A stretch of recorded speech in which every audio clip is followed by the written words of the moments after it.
Meet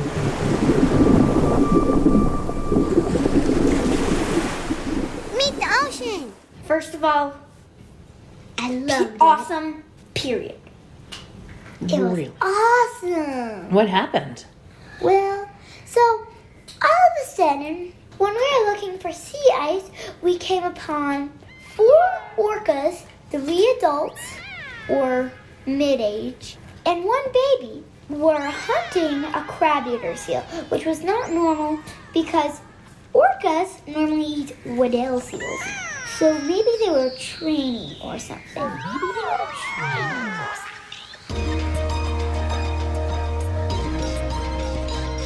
Welcome to Meet the Oceans podcast.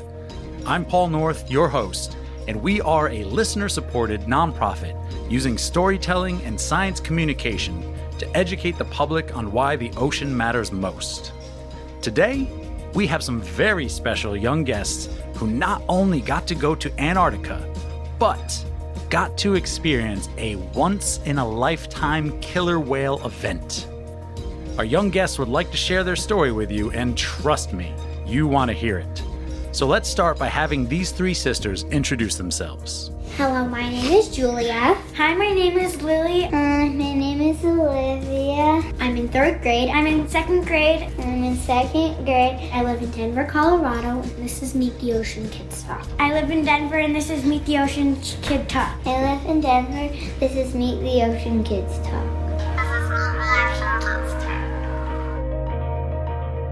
Kids Talk. They do it a lot, actually.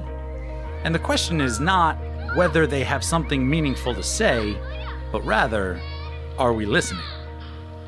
So today, Meet the Ocean embarks on a new adventure, because we are dedicating our new series to the young people of planet Earth, a place for their voices to be heard and their stories and perspectives about the ocean to be shared. Maybe it's a tall tale about a fish that swam by whose size you couldn't believe. Or maybe you took the time on a weekend to walk your local beach to pick up some plastic. Whatever it is, we want to hear your story, and Kids Talk is the place to share it. Let's get real for a second and recognize that the health of our oceans is directly connected to human health. It doesn't matter which part of the world you live in, the natural systems of the ocean affect us all. And if we haven't figured it out yet, our youth are inheriting a rapidly changing world. Let this be a place for them to speak. And on that note, I'm going to zip my lips and let the professionals do the talking. We were watching a pod of orca whales try to hunt Kevin. They did a wave called the compression wave, where the 4 whales, they go under the iceberg and attempt to flip the iceberg over and wash the seal off.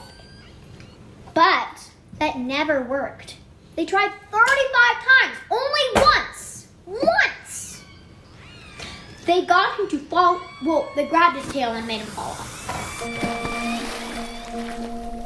Now, what our young naturalists are speaking about are killer whales, the apex predators of the ocean. An apex predator fears nothing. They do what they want. And on this particular day in Antarctica, these apex predators were hungry.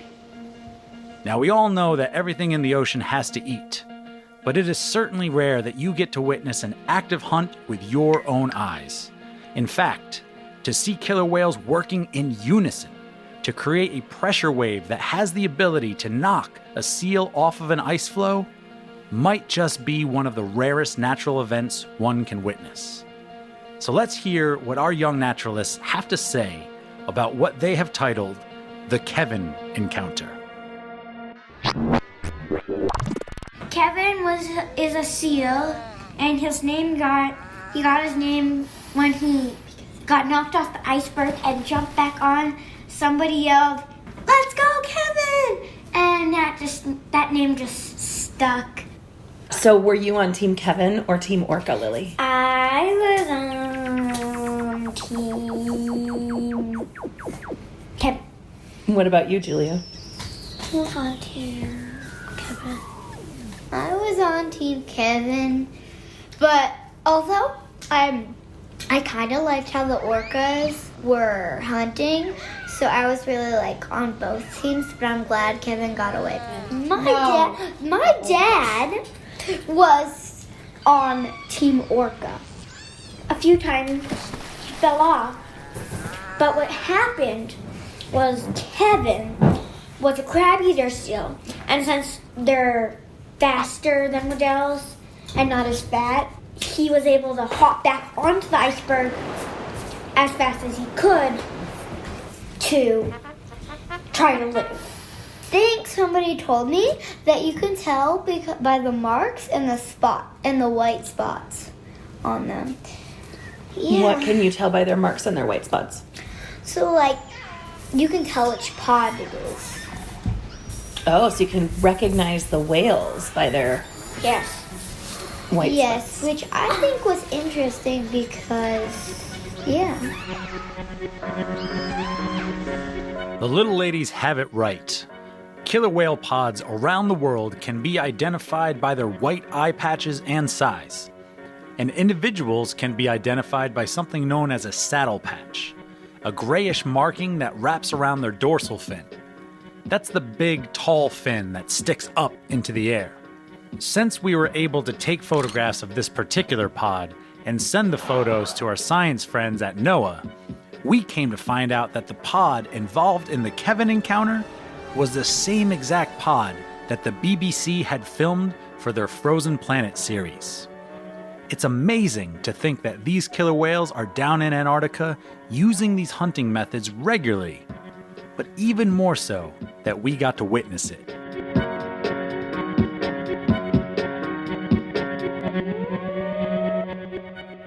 One crazy thing that I thought was he was extremely fast in water, way faster than the orcas. And he went under the boat. So he went under the boat and came out the other side. I was lucky because I was the first one to see him come out of the other side and yell, "He's alive." He was on his fourth iceberg. He had taken 35 hits. I mean, he was just still alive and still going. And while they were making the plan, he just ran off. He swam as fast as he could. But the weird thing is, the orcas stayed there in search for Kevin. They just looked around the boat, went under it. They looked everywhere. Couldn't find Kevin. Kevin Had disappeared into his home. Probably went to his friends. Yeah. He was pretty lonely. I think he was pretty happy to be alive, huh? Yeah. It's indescribable, but I think the most crazy part about it was that Kevin survived, and also that literally the whole ship, the whole crew, every single guest was there to watch. But there's also another funny thing. So there was a penguin, like, porpoising, which means they were swimming, and he went down, and he never came back up. Uh-oh. What do you think might have happened to the penguin? The appetizer. Oh. Appetizer. I hope they had some sorbet to clear out the whales' throats. Maybe that would be. After they had their penguin appetizer. Yeah. And there it is, our first episode of Kids Talk with many more to come. You can always find more educational content, plus ways to donate to our nonprofit at meettheocean.org. And don't forget to subscribe to Meet the Ocean on iTunes or whatever service you use. That way, you will never miss an episode. And if you would like to share your story on Kids Talk or one of our other programs, send us an email at info@meettheocean.org. We will see you next time, and until then, may the salt water be with you. So how do penguins smell?